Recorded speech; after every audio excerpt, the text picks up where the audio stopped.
Hi and welcome. In this video, you're going to find out, what is the difference between muscular strength and muscular endurance? What is the difference between muscular strength and muscular endurance and muscular power? Muscular strength is determined by how much force you can exert or how much weight you can lift. Building muscular strength uses heavier weights for fewer repetitions. Muscular endurance refers to the ability of a muscle to sustain repeated contractions against resistance for an extended period of time. What comes first, muscular strength or muscular endurance? Why? It lays the foundation for you to do the most effective strength training. Thus, the latter repetitions in the 15 to 20 range develop mainly strength, while the early repetitions, first 10 or so, are for muscular endurance. What counts as muscular endurance? Muscular endurance refers to the ability of a given muscle to exert force, consistently and repetitively, over a period of time. You might think of muscular endurance as stamina. Long-distance running is a sport that requires muscular endurance. Who needs muscular endurance? A golf swing, a single Olympic lift and a 40-meter sprint require strength and power, but little muscular endurance. Other sports that do require muscular endurance include football, swimming, wrestling, rock climbing, boxing, martial arts, figure skating, surfing, skiing and basketball. Are push-ups muscular strength or endurance? Push-ups are much more than just an upper body exercise. They work the pecs, deltoids and triceps while strengthening the muscles of the core.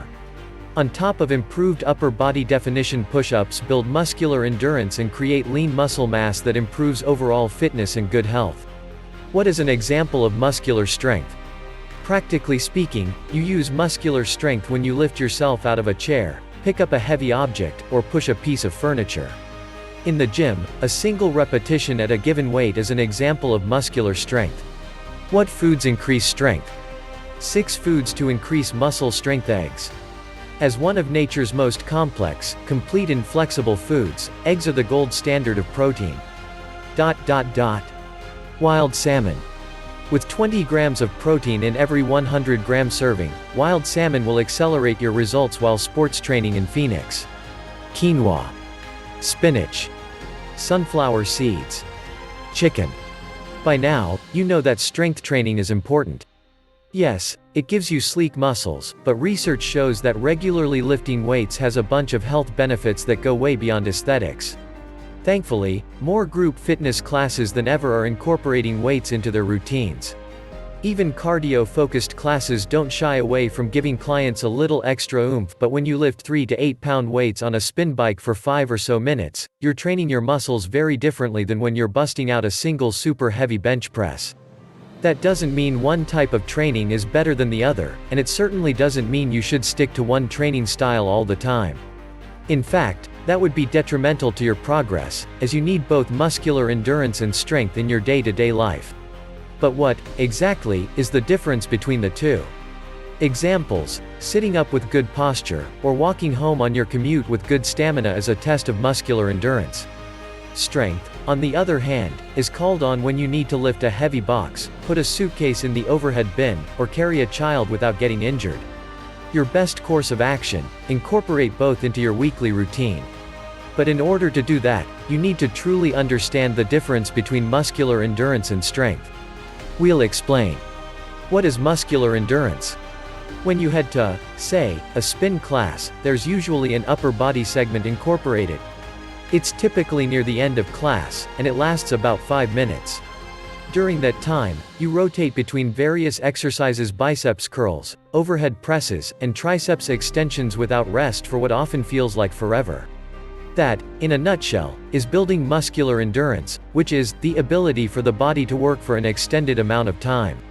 The longer you can perform that action, whether it's continuous biceps curls, riding a bike, or running, the more muscular endurance you have. And while you often use the same muscle groups when building both strength and endurance, depending on the action, different muscle fibers are recruited.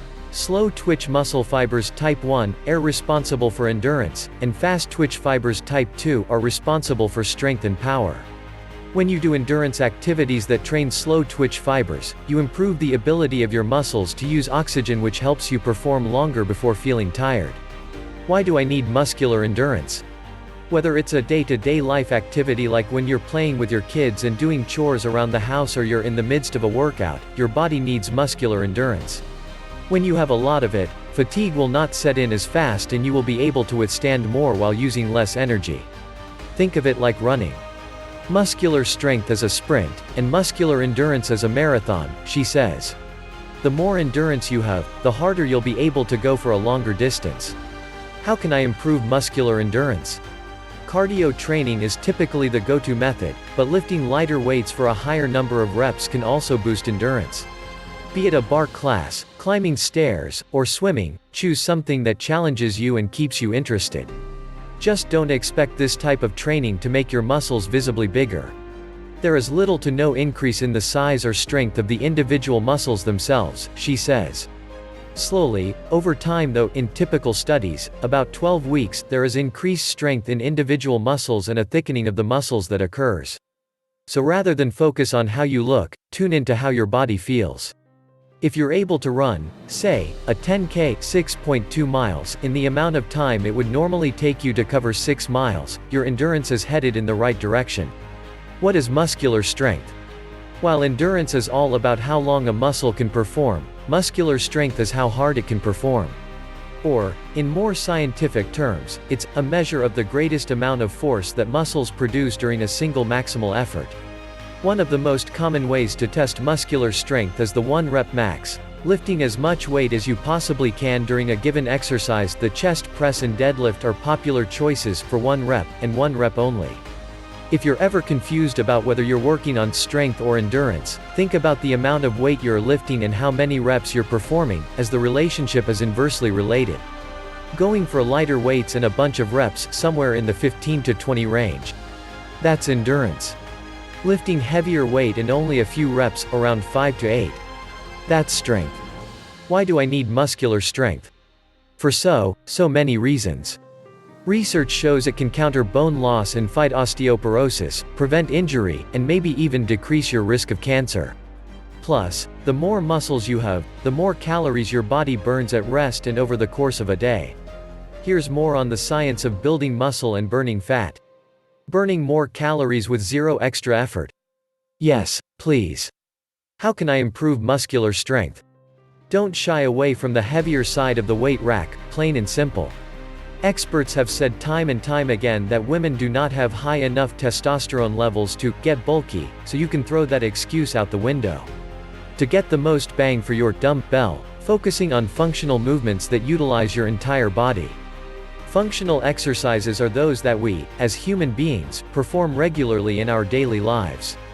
These are movements you perform all day, sometimes without even thinking about it, like squatting, lunging, pushing, pulling, rotating, and hinging. Exercises that translate well include squats, reverse and side lunges, push-ups, bench presses, Russian twists, and deadlifts. They'll all help make daily activities easier by improving strength, coordination, and balance. While you're training, don't get caught up in the mindset that more is always better, he warns. Instead, focus on the quality of movement. A strength session could be done in anywhere from 15 to 45 minutes. Need some suggestions? Get started with this heavy kettlebell routine or this total body strength and conditioning workout. How often should I work on both? Really, it depends on your goals and where your weaknesses lie. We are often more adapted genetically to one versus another, so if you're simply looking to feel more balanced, then adjust your schedule to favor your weak link. P.S. Genetic tests like 23andMe can give you a hint about your muscle composition. In general, though, 3 sessions a week for both is the standard recommendation, or 2 if you're new to training. If you want to see more videos like this, make sure to like, comment. Thank you for watching, subscribe to our channel for more.